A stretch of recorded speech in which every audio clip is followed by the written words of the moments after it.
ఈరోజు మనం చెప్పుకునే వ్యాధి ఏంటంటే సొరియాసిస్.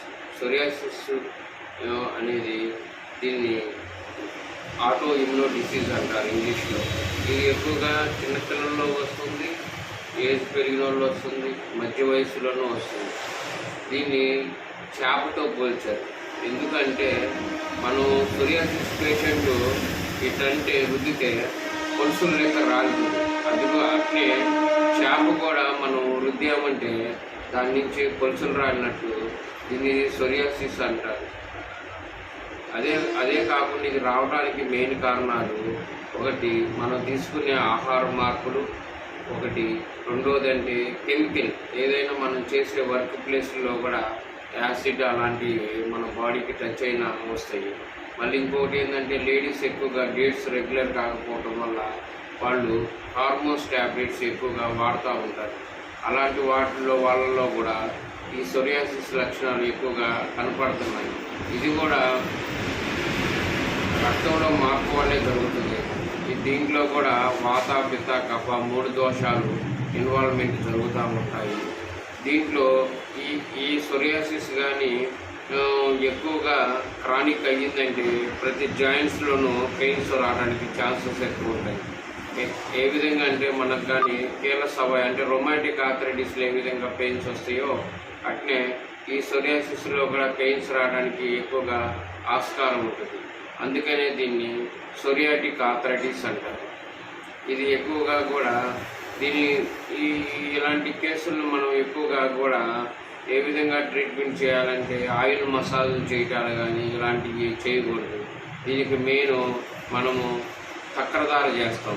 కొన్ని పాలు, దాంట్లో కొన్ని ఔషధ గుణగల ద్రవ్యాసు వాటిలో కలిపి ఆ పాలను బాగా మరగబెట్టి ఆ రోజు పెరిగేసి తోడేసి నెక్స్ట్ రోజు ఉసిరికాయ రసము కూడా కలిపేసేసి చక్రధారని శిరస్సు మీద పోస్తాం. అదే కాకుండా మన బాడీ మొత్తం ఉందనుకో దాంట్లోకి కషాయ దారాన్ని అరగ్వాదాది కషాయము కొన్ని ద్రవ్యాస్తు కలిపేసి వాటిని కూడా మన బాడీ మీద దార లెక్క ఈ తక్కదార ఏ విధంగా చేస్తామంటే అదే విధంగా మనము కషాయ దార కూడా చేస్తాము.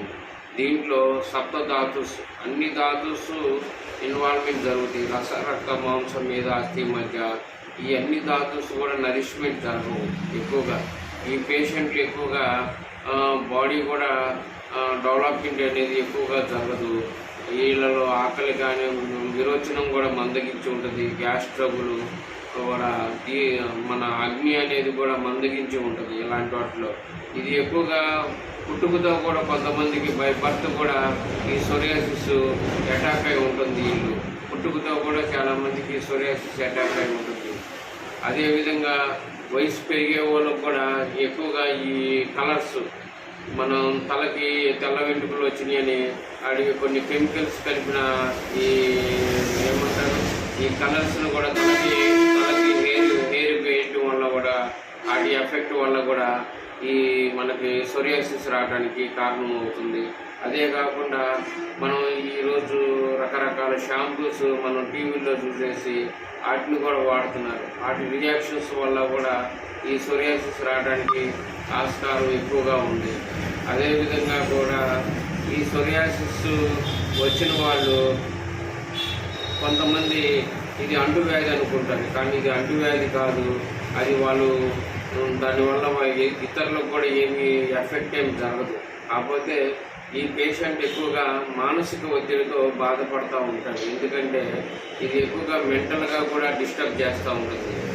ఎక్కువగా మనం చేసే వృత్తిలో ఎవరంటే ఎక్కువగా సాఫ్ట్వేర్ ఫీల్డ్ కానీ లేదంటే ఏదన్నా ఎక్కువగా ఈ కంప్యూటర్ సిస్టమ్ వల్ల మీద కూడా ఎక్కువగా ఆలోచించటము పేషెంట్స్ లేదా బిజినెస్ పీపుల్స్ ఎక్కువగా మానసిక ఒత్తిడితో ఆలోచించే వాళ్ళకు కూడా వీళ్ళకి ఎక్కువగా కూడా సొరియాసిస్ రావడానికి ఆస్కారం ఎక్కువగా ఉంటుంది. అదేవిధంగా